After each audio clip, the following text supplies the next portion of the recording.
Bon, monsieur le ministre, alors, moi j'étais resté bloqué en 2021. La justice est réparée dans notre pays. Et finalement, non, pas vraiment. Et je voudrais commencer cette prise de parole et cette motion de rejet préalable en rendant hommage aux magistrates, aux magistrats, aux greffières, aux greffiers, à tous ceux de cette belle institution judiciaire qui ont signé une tribune, qui ont organisé des manifestations historiques et qui se sont mobilisés pour arracher ces crédits supplémentaires. C'est à elles et eux que revienne cette gloire.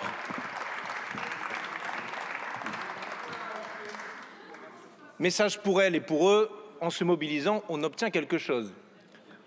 D'ailleurs, les greffières et les greffiers continuent de se mobiliser. Comment vous dites, monsieur le ministre, un dialogue social nourri et efficace? On peut dire ça comme ça, c'est une façon de voir les choses, même si je crois que le compte n'y est pas encore pour elles et pour eux. Mais pourquoi votre projet de loi est néfaste et problématique? Ce ne sont pas pour la somme qu'il y a dedans. Finalement, le mérite ne vous est pas attribué sur le sujet. Non, vous n'avez pas beaucoup de mérite, en effet, en la matière.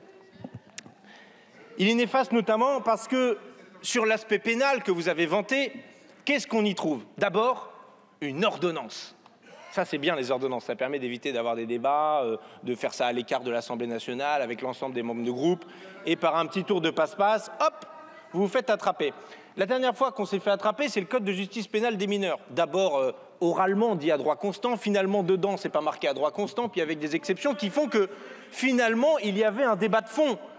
Il y a eu un débat de fond pour améliorer la rapidité de la condamnation et de la culpabilité des jeunes qui se verraient en infraction avec la loi. C'est ça l'objectif central, en disant finalement en allant plus vite on jugera mieux, ce qui reste à démontrer en la circonstance. Et non, les retours dans les juridictions ne sont pas aussi bien que vous voulez le laisser entendre, cher Erwan Balanant, car il y a eu là aussi régulièrement, post-Code de justice pénale des mineurs, des manifestations de magistrats et d'éducateurs de la protection judiciaire de la jeunesse, mais ça, effectivement, vous vous en fichez.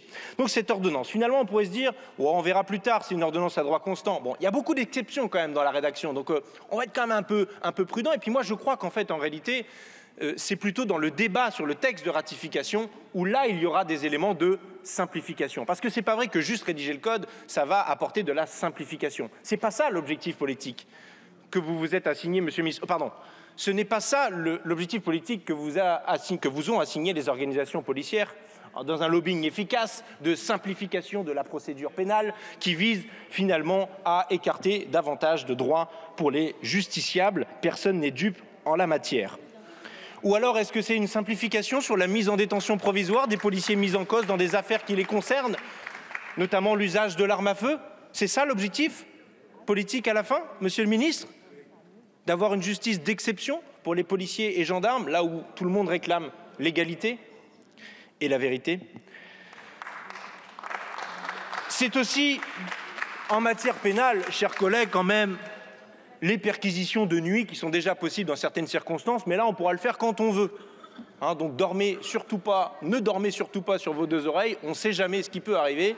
Une perquisition la nuit, c'est vite arrivé et ça vient entraver les questions d'inviolabilité du domicile et du droit à la vie privée. Et c'était pour ça qu'on avait exclu les perquisitions de nuit dans un cadre normal. Historiquement, nos prédécesseurs et prédécesseuses ne l'ont pas fait en se disant bah tiens oui c'est vrai que la nuit c'est plus compliqué, il fait noir. Non, c'était pas ça le sujet en fait. C'est lié à des garanties fondamentales qui sont dans la Déclaration des droits de l'homme et du citoyen. Et je vois que finalement on prend quelques libertés avec cette Déclaration des droits de l'homme et du citoyen, comme cela devient une habitude. Et puis en matière pénale, finalement, l'objectif c'est pas, monsieur, je vous corrige monsieur le ministre, je suis désolé, vous êtes trompé à la tribune, vous avez parlé de 15 000 places de prison, j'ai revérifié dans le texte de la commission mixte paritaire en annexe, c'est bien inscrit que l'objectif est maintenant de 18 000 places de prison, grâce à un amendement de nos collègues les Républicains, obtenu de haute lutte. Alors, ah, c'est une formule, c'est marqué 15 000, mais peut-être 18 000 s'il y a l'autorisation locale, etc. Mais je ne sais pas, monsieur le ministre, s'il faut voir un lien là d'un échange, d'un marché avec les Républicains. Je sais qu'il y a bientôt un procès à venir dans lequel vous seriez concernés et où les uns et les autres ont à voter. J'espère que ce n'est pas le grand marchandage qui a commencé en la circonstance. J'émets des doutes sur cette juridiction, chers collègues de la Cour de justice de la République, que tout le monde voulait supprimer et qui est toujours en place et qui questionne et pour lequel une loi aurait peut-être pu passer en la circonstance. Alors, sur le civil, le décret Majadi, vous avez annoncé de le supprimer, ça a été... Franchement, ça a été la joie hein, chez tous les avocats du pays, avocates et avocats. Enfin, on en vient à bout. Puis finalement, tout le monde finit par se dire que quand même, ça va être plus compliqué que ça en a l'air. Et qu'il restera des délais couperés et qu'on va enserrer les écritures dans un formalisme particulier. Parce qu'à la fin, il n'y aura quand même pas assez de magistrats pour traiter le civil dans ce pays. Bien qu'il y ait 1500 recrutements supplémentaires, il en faudrait bien plus. Et pour ça, on aurait besoin de bien plus de moyens.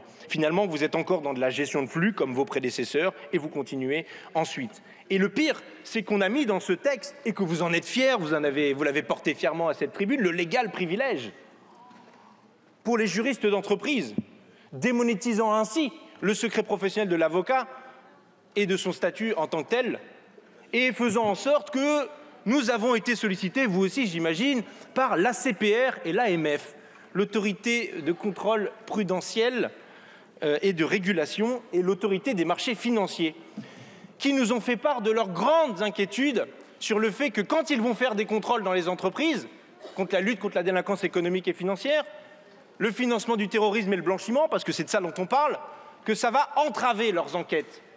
Entraver leurs enquêtes. Bravo, monsieur le ministre. Quand on dit qu'on va rayonner à l'international, c'est pourquoi? Des voyous supplémentaires, c'est ça? C'est ça que vous voulez importer? Qui sont ces gens qui ont intérêt à faire ça? En tout cas, pas nos autorités de contrôle, qui, elles, ont protesté et vous n'avez donné aucune suite à leur contrôle. S'il vous plaît, mes chers collègues, vous avez eu la parole. Laissez monsieur Bernalicis terminer, s'il vous plaît. Oui.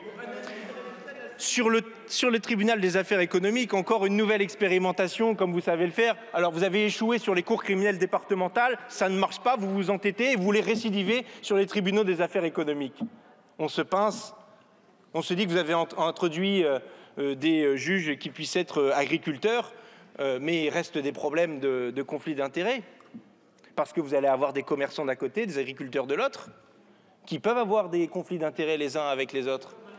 Et alors, et comment vous allez régler ça? On verra effectivement devant le Conseil constitutionnel, mais voilà encore une bonne raison de ne vous pas laisser faire des expérimentations comme ça au hasard, sans parler de l'inégalité sur le territoire entre ceux qui auront un TAE expérimental et d'autres pas. Et je crois qu'en matière judiciaire, ce n'est pas de bonne administration de la justice, comme vous aimez le dire.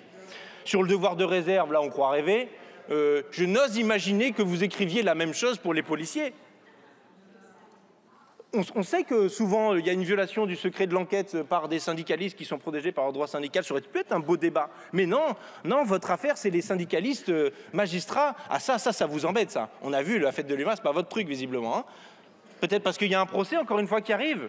Finalement, vous réglez encore des affaires personnelles par le biais de textes de loi. Et ça, vraiment, c'est problématique.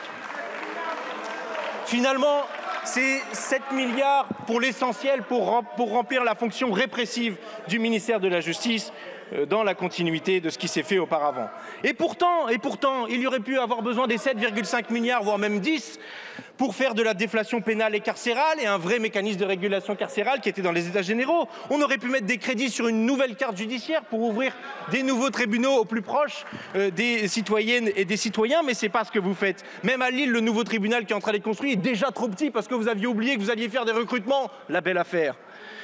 On aurait pu mettre les moyens sur l'accès au droit pour étendre la capacité à accéder à l'aide juridictionnelle. On aurait pu faire un vrai service public de la conciliation, mais là, le budget, il stagne dans la matière, puisque ce n'est pas votre objectif. Vous auriez pu renforcer le magistrat dans son rôle plutôt que d'en faire un manager d'attaché de justice. Mais encore une fois, il aurait fallu qu'il y ait des moyens supplémentaires pour que l'ENM puisse s'agrandir, qu'il puisse y avoir des antennes dans chaque région pour former largement les magistrats dont on a besoin maintenant et dont on aura besoin à l'avenir. Parce que, je vous annonce, monsieur le ministre, quand vous recrutez pour avoir 10 000 ou 10 500 magistrats, le renouvellement, le nombre de gens à renouveler avec les départs en retraite, il est plus grand, donc il y a besoin de plus de place. Merci. Et ça, c'est pas prévu dans le budget. Enfin, merci, monsieur Bernalicis.